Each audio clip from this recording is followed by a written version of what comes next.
JavaScript utilizes a prototype-based inheritance model. In this model, objects can inherit properties and methods from other objects. This mechanism allows for code reuse and object composition. Let's look at a basic example. We have an object called animal, which has a method called makeSound, which returns some sound.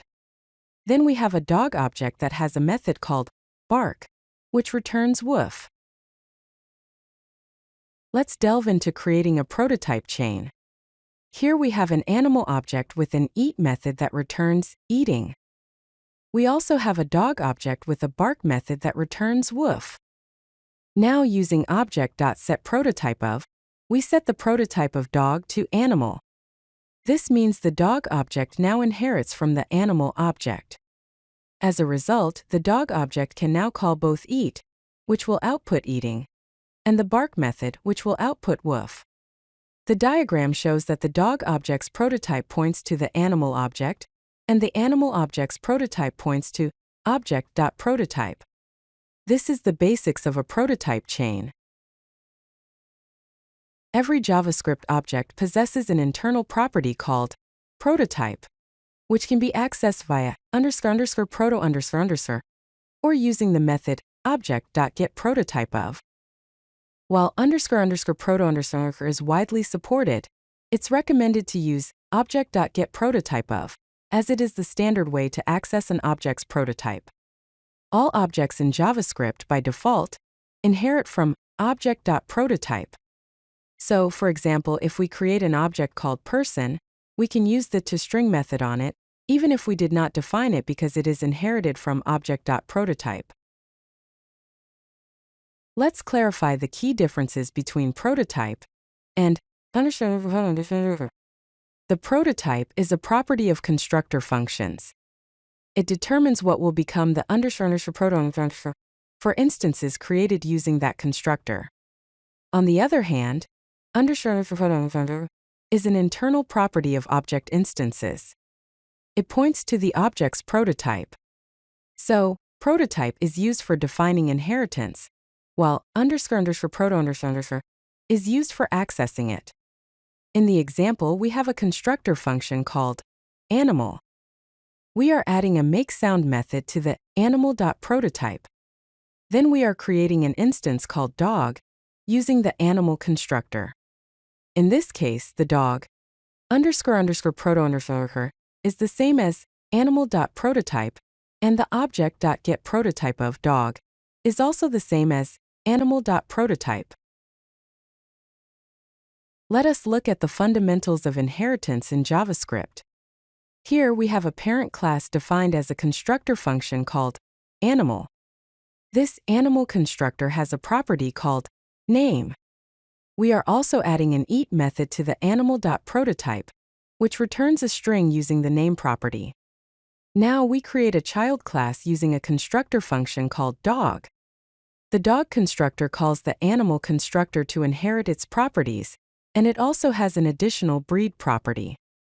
To complete the inheritance, we use Object.create to set the prototype of dog to animal.prototype. We also set the constructor property of the dog.prototype back to dog. Now, dog inherits the methods of animal using prototype inheritance. The diagram here shows the flow of inheritance from animal constructor to animal prototype, and then to the dog constructor using the prototype property. It is possible to extend built-in objects in JavaScript.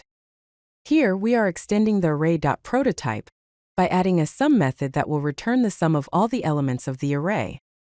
We also extend string.prototype by adding a capitalize method, which will capitalize the first letter of the string. So now we can call these methods on any array and string respectively. However, it is important to consider the potential problems. Extending built-in objects can lead to name collisions with future JavaScript features or unexpected behavior when using third-party libraries, as well as make the codebase difficult to maintain. Instead of extending built-ins, it's better practice to create utility functions or wrapper classes. Let's explore some common prototype patterns. The first is the factory pattern, which creates objects using a factory method. It allows for flexible object creation while sharing prototypes. The create animal function creates an object with the specified type and sound using Object.create, which takes an animal proto-object as its prototype. The animal proto contains the make_sound method, which the object will then inherit. The next pattern is the Mixin pattern. It combines properties from multiple objects into a single object, enabling composition over inheritance. Here we have a speaker Mixin object which has a speak method.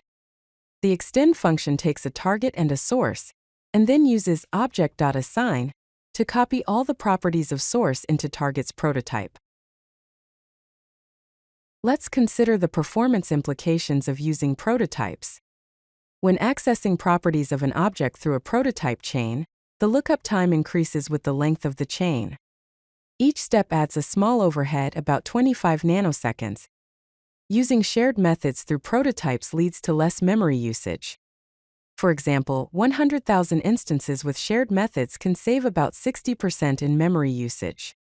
JavaScript engines like V8 optimize frequently used methods on prototype, and the cache hit rate is high for common patterns. So keep the prototype chain short. Direct prototype is faster than long chain. Also, setting properties directly to the instance is the fastest option. Avoid changing the prototype of existing objects at runtime. Here are some best practices to keep in mind while working with prototypes. First, keep the prototype chain short for better performance. Prefer composition over deep inheritance. Always use Object.create to set up prototype inheritance. It is better than assigning to the unshown property. Avoid modifying the prototype of an object after it has been created. Set the prototypes once during initialization. For example, the good practice example shows how to create an object with a base prototype. In the bad practice, we are modifying the prototype after the object is created, which should be avoided. Now let's look into some advanced patterns. Here we have a composable prototype example. Here, the behaviors object contains different behavior mixins such as walker and swimmer. The compose function takes a number of mixins as an argument, and then uses Object.assign to combine them into a new object. Composition is preferable to inheritance as it allows the behaviors to be mixed and matched. To summarize, prototypes are the core of JavaScript's object system. Object.create is used for clean inheritance chains. Prefer composition instead of deep inheritance. Always keep performance implications in mind and design the prototypes accordingly. Even in modern JavaScript, understanding prototype patterns is very important. Maintain short prototype chains for better maintainability. If you like this video, hit that like button and don't forget to subscribe. Visit codelucky.com for more such useful content.